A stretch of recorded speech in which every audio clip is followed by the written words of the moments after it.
This is a 5-step framework to help you understand how to address conflict in a relationship. It's one of the first things that I teach couples in my private practice who are struggling with a lot of fighting and arguments. The point of this framework is to help you understand what it is that you're actually fighting about, because we don't get to solutions when our partner is the problem. We only get to solutions when the problem is the problem. And when you make your partner the problem, arguments quickly escalate into the blame game. And you know how that goes. Accusations go flying, old resentments get dug up, and there's a lot of hurt feelings flying around. I've been a couples therapist for close to a decade, and I've noticed a pattern, and that is that relationship conflict seems to fall into 5 different categories, and that is the SHARP framework that I'm about to share with you.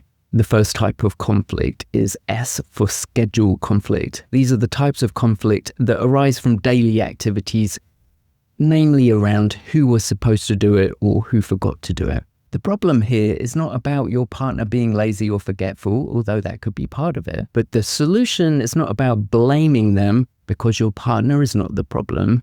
The problem is that the thing didn't get done. So any effective solution is a system that's going to help remember who's going to do what and when. Sometimes that's as easy as figuring out a reminder system or a calendar or a scheduling thing. Did you know that statistically speaking, most couples wait 5 or 6 painful years before seeking help in couples therapy? And during that time, couples get more ingrained and entrenched in patterns of conflicts that couples counselors like me have to help them undo. If you're in Los Angeles or California and you're looking for a couples therapist, I'll put the link to schedule a free consultation call with me down below. If you're not quite at that 6-year mark, stay tuned, because at the end, I'll reveal the last part of this framework, which is when you really need to be making a call. Number 2 of the SHARP framework is H, and it stands for how, and it's what I call process conflict. It's a disagreement about how we do things. It could be as simple as how we stack the dishwasher, because there is absolutely a correct way to load the dishwasher. Or it could be more complicated, like how we as a couple handle finances or how we handle parenting. As much as you have in common with your partner, you are 2 very different people who both have wildly diverse backgrounds and therefore very different ways of doing things. So getting mad at someone for not doing it your way is not helpful, and your partner is not the problem. The problem is that you haven't talked through a mutually agreed upon way of doing things. So the solution is not necessarily to blame them for not caring about how clean the dishes are, but instead to explore and discuss and listen to each other about each of your methods. Maybe you find a middle ground. Maybe you see the light and realize that actually that the dishes do have to be stacked in a correct sequence to come out clean. The next one explains why a simple disagreement in your relationship sometimes feels like it's about so much more than what it appears to be on the surface. Like, why are you yelling at me out of nowhere about always having to take the dog for a walk in the morning? If that rings a bell, you might be dealing with conflict that are about roles and authority. When we get into relationships, we slowly and unconsciously negotiate roles that we're okay with. So that might mean that I end up being the one in the role of doing the groceries on the way home from work, while you might end up in the role of being the one that cooks them. And there's nothing wrong with wanting to change roles, or not always wanting to do the cooking, or always being the one to take the dog for a walk. But when we're not aware that we want to shift roles, or even that we've suddenly ended up in a role, we can get cranky, irritable, and pick fights with our partner. It's like if you were an actor and every role you got, you're playing a superhero. But secretly, deep down, you actually want to do Shakespeare. No matter how good that Marvel money is, you would eventually end up frustrated and disappointed and cranky. So the solution is we've got to talk about our roles. I'd like more help walking the dog, or I don't always want to be the one who cooks dinner. The SHARP framework has helped us understand 3 different everyday sources of conflict or bickering, but the next 2 are a bit more significant.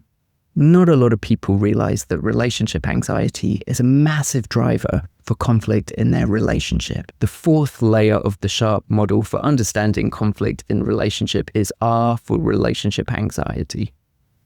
It's a little harder to explain because these fights are not just about the specifics of a single disagreement, who does what, how, or when. They're about a deeper current that push and pull beneath the surface of all relationships. They're generally about fear or concern that someone's pulling away, or the anxiety that comes up if you feel your relationship is not quite as close as it was, or if you're uncertain about the quality of your connection. To find out if you're at this level of conflict requires a bit of self-reflection on your part to see whether the conflict is really about whether your partner goes and plays golf this weekend or doesn't, or if it's about a deeper anxiety that maybe you're not spending enough time together, or a fear that you're drifting apart, or some uncertainty of what's really going on that golf course. Even more challenging is that you then need to talk about these feelings and about what's really bothering you. Sometimes the surface conflict is not really what's going on. You have to go underneath. The fifth type of conflict is personal. It might start with a small disagreement, perhaps at one of the other layers that we've talked about already, but it escalates into attacks on somebody's character or their self-worth or who they are as a person. When it gets to the personal layer, it's not just about being right or wrong anymore. It's becoming hurtful with insults that linger, jabs that damage trust and intimacy.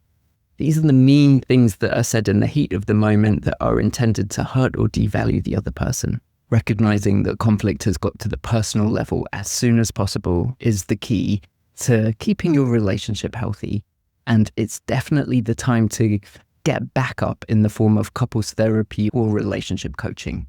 And if you're in LA, I'll make sure to put the link to schedule a free consultation with me. I'll put it in the comments below. When you're in this personal zone and you're fighting and you recognize it's got personal, just stop. There is no rational conversation going on when you're both heated. So take a break. Try and work out what it is that you're fighting over, which of the other levels of the SHARP framework it could be. Most often, it's one of the things in the framework. And then you have to dial it back from the personal level to get to the right solutions. If you're wanting more help with conflict, there's a course that I created that you can buy right now called The Conflict Compass. I'll put the link below. Or you could set up a consultation call with me and I'll put the links in the bio. My office is right here in West Hollywood. I'm close to Culver City, Beverly Hills, Beverly Grove, and I'd be happy to talk to you about what's going on in your relationship.